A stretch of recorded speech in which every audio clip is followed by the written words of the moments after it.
I am an economist by training, but I actually had a very non-linear, one could even say roller coaster way to get where I finally am. So initially when I thought, what should I do? I always had a hard time because I was interested in so many things: history, philosophy, political science, economics, natural science. And then I thought, what should I study? And my dad told me, like, don't study history or economics because you'll never get a job. It doesn't pay. So I actually started studying business administration. And I never really regretted that because I learned many things, especially about learning how to work with the private sector. I did many internships. I got to know many different companies. And I even worked as a management consultant, God knows, like for some months.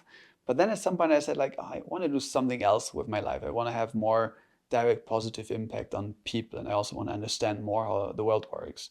And that's when I thought, like, what could I do? And I said, okay, let's PhD in economics, more specifically in development economics.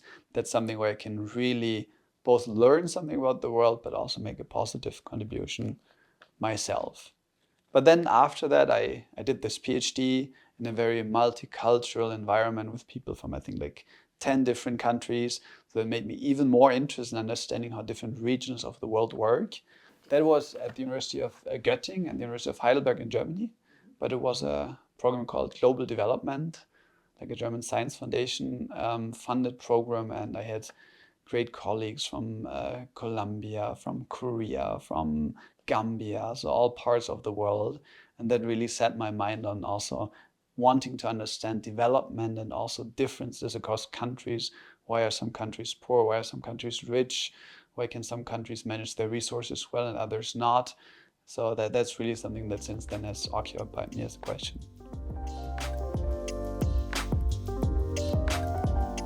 I think there are two factors that influence that for me. The first is that I was always interested in an interdisciplinary approach.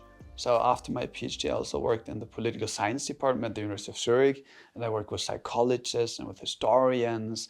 And that is one thing in the Wyss Academy. I can work with climate scientists, with geographers, with political scientists. So it's very interdisciplinary. The second thing, it's a bit more personal, and that is when I thought, what do I want to do in my life? I always thought I either want to be an entrepreneur or a scientist, because in both of these you have to be creative and you can kind of create something on your own. And the Wyss Academy allows me in some way to be both, to still be a scientist, understand the world, analyze the world, but also put this more into practice and actually create something that helps people directly.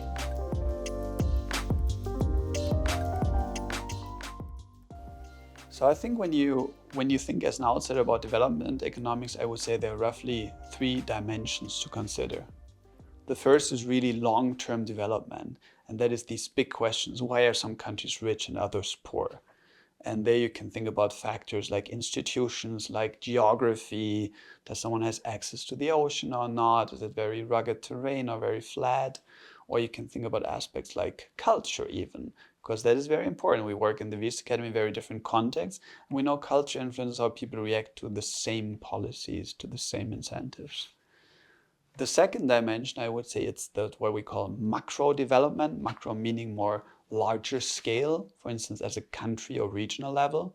And there we analyze, for instance, how development aid projects or specific interventions influence countries or whole regions. For instance, I looked at like how do World Bank or Chinese development projects influence development, but also environmental outcomes. And that is something, of course, in our work at the Wyss Academy, we're always influenced by these macro big developments.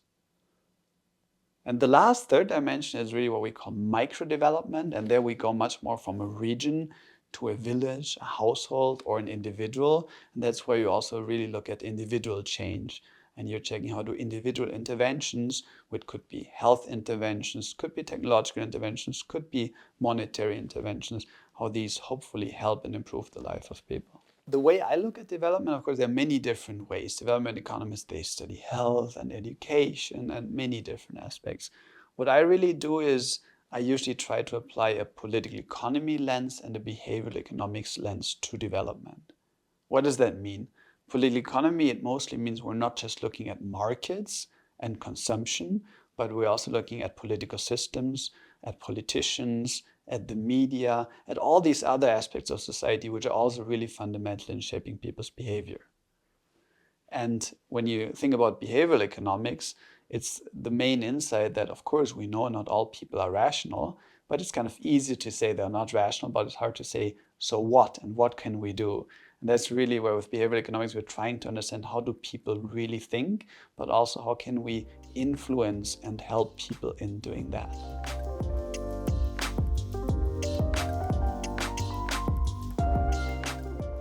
Let me give two examples. As the VS Academy, we work both in Kenya, in the central Kenyan region, and we work in Peru. And let me give you two examples that link to both. In Kenya, or generally in East Africa, pastoralism is still a very important means of making a living. So in Kenya alone, there are more than 5 million pastoralists. In all of Africa, it's more than 200 million pastoralists and agro-pastoralists that indirectly or directly depend on their livestock. But of course, that means of living is very much endangered by two factors. First, climate change, especially extreme weather events and droughts, because like catering about your livestock, finding feed, finding grass to feed your livestock becomes harder and harder with more and longer droughts. Second, it's structural change, especially agricultural intensification. What does that mean? That means there are more and more farms, there are more and more cities that are spreading into these traditionally pastoralist lands. So where traditionally these pastoralists could just spread and roam around, now they just can't because they're fences or cities. And of course that creates big problems for the pastoralist, but also creates many conflicts. So in our work, we're trying to analyze what could help against this. And a classical instrument against a shock would be an insurance. So now you can say, okay, sounds very, very standard, but the problem is very standard insurances can't work in these environments we work in. Because a standard insurance means you need to have an agent who goes there and sells it. He needs to go there and measure whether there was a damage, and it takes very long. But we work in very remote environments where sometimes they're very bumpy roads. It takes really hours to get there, so that's not economically feasible. So what we study is an ICT, like a technological innovation that's called an index-based weather insurance for pastoralists. And that means the pastoralists can buy this insurance, but the payout is triggered based on a satellite remote sensing measurement. That means first that there's no agent, no one needs to go and check, and it means the payout can be even preemptive and direct. And we study how does this affect pastoralists, and we find this sounds like a very, maybe initially not super exciting innovation, but it has tremendous positive effects. So it's an innovation that has been started by ILRI, the International Livestock Research Institute, and a couple of private partners, including the World Bank. It has been scaled up and is currently in a phase where there are many discussions whether Kenya as a country and other countries should scale it up and should further support it. And there's also the question, of course, in our project region, is this something that we really want to support and do more of? So it's really important to understand, is it effective? Does it work? But also, is it efficient? Is it efficient compared to other possible interventions? And that is what we study. And we find, in a sense, that it's successful on different fronts even. So it helps individual pastoralists. But if you want to think systemically, it creates also what we call a positive externality. There's a positive effect for the individual pastoralist because he gets the money. He isn't so desperate. He doesn't need to sell his cattle to really bad prices in local markets. And that has second round effects where it helps other people because there's less congestion, there are less panic sales in local markets, which means prices are higher and everyone profits. And there's also benefit for the environment because what we find is that without the insurance, pastoralists are having excessively large cattle herds. Why? Well, that's their only means of insuring themselves against the drought. But with the insurance, what we find is actually pastoralists are reducing their cattle herd sizes, but they're investing more in the health of any individual cattle. And that, of course, is good for the environment because then there are less cattle. A second example, it's a more behavioral example. And that is, as like behavioral economists, we have been interested in studying behavioral change for a long time. And as a VS Academy, of course, we also want to induce people towards a positive change. However, since over the last 10 years, when people were very excited about approaches like nudging and information interventions, we have found that simply presenting people with more information has not been so successful. So usually when you do this, people don't change their behavior, or it's a very small change. So what we study, me and my PhD student Matteo Grigoletto, was to what extent narratives, so when information is packaged into a narrative that has a clear story and a clear pathway, whether that is more effective in changing people's behavior. We did this initially on a global sample in a different context. And then once we found that it was successful, we thought, how can we apply this to our context in the project region in Peru?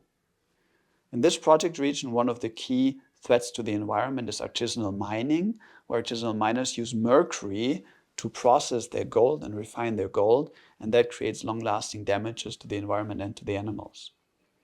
But of course, it's also context where these miners, they don't trust outsiders coming in easily, and humans are very prone to follow habits.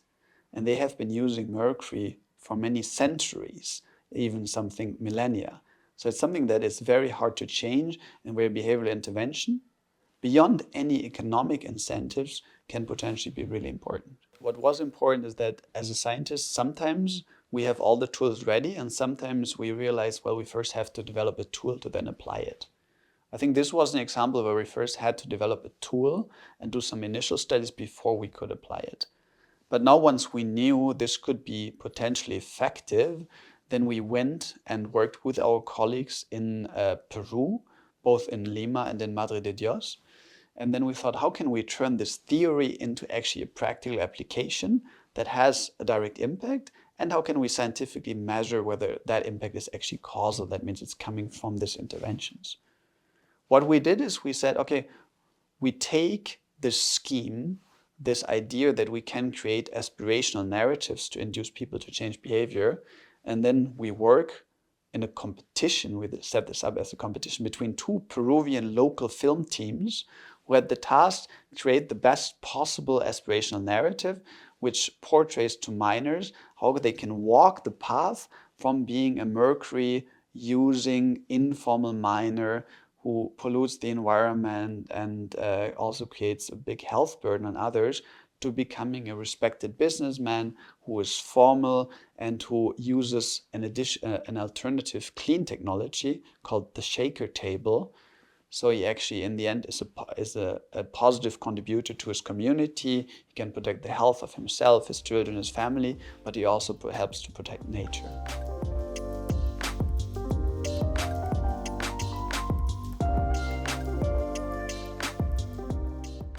I can give you one concrete example of something we're currently engaged in that I think is very important for the Wyss Academy as the whole and for each individual hub.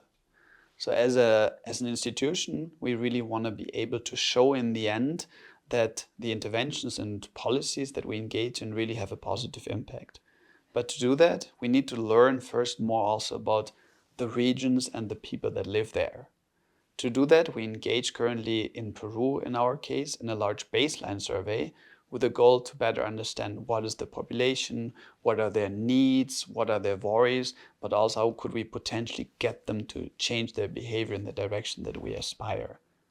That is something that I managed to get the right people with different skills in my team, but it's also a cross-research team collaboration.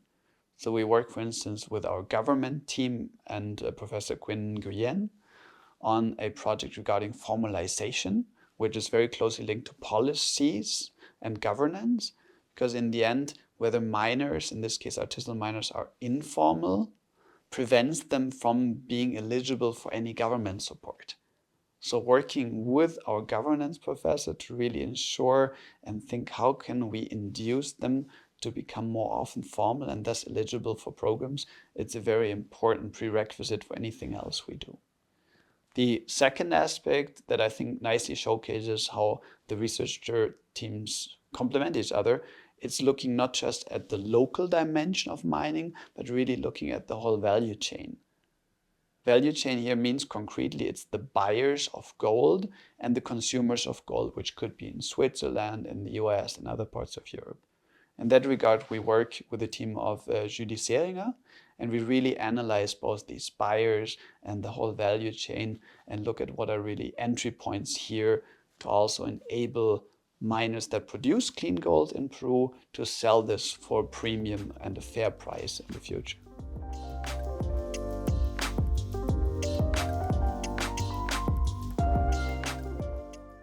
I think generally economics as a discipline has many tools that are very important for us, which can range from mathematical modeling to statistical modeling to using field experiments or lab experiments.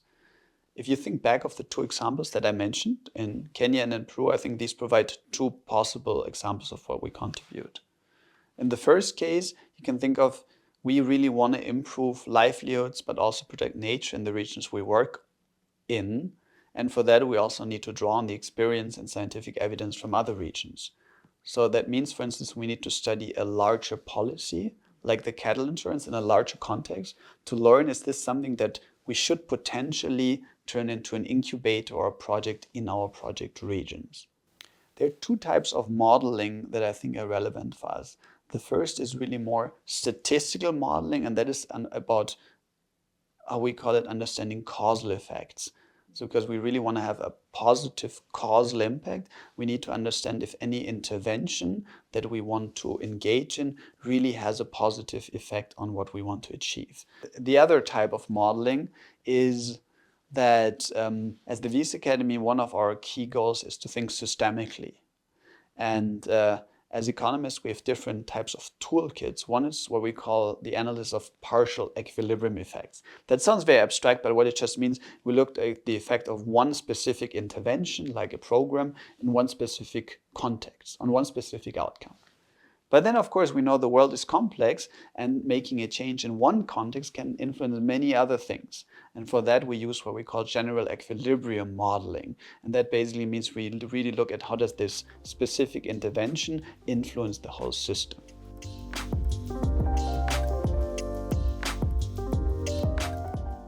I'm really an enthusiastic scientist. Why? Because I love learning.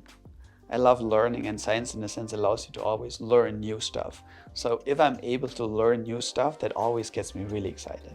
And that's not limited to science, it's also learning about new countries, it's traveling, it's learning about new cultures, it's learning but also about new books and movies. I'm just interested in learning new things. Of course, ideally then being able to turn these learnings and insights into something that actually also helps people. The other thing I really like is always have liked is sports. Why do I like sports? Because I think it's a great metaphor, I think, for how competition can be something good and productive when it's embedded in a system of very stable, clear rules. But also, especially when it comes to team sports, it's something that teaches you that alone you're not very powerful, but when you work in a team and when you collaborate, you can really achieve a lot. And maybe beyond that, that all sounds still very professional. It's not that I only do these super sophisticated things. And I'm a huge fan of fantasy books like Lord of the Rings or Game of Thrones. That is something where I really can forget time and spend hours on reading a book.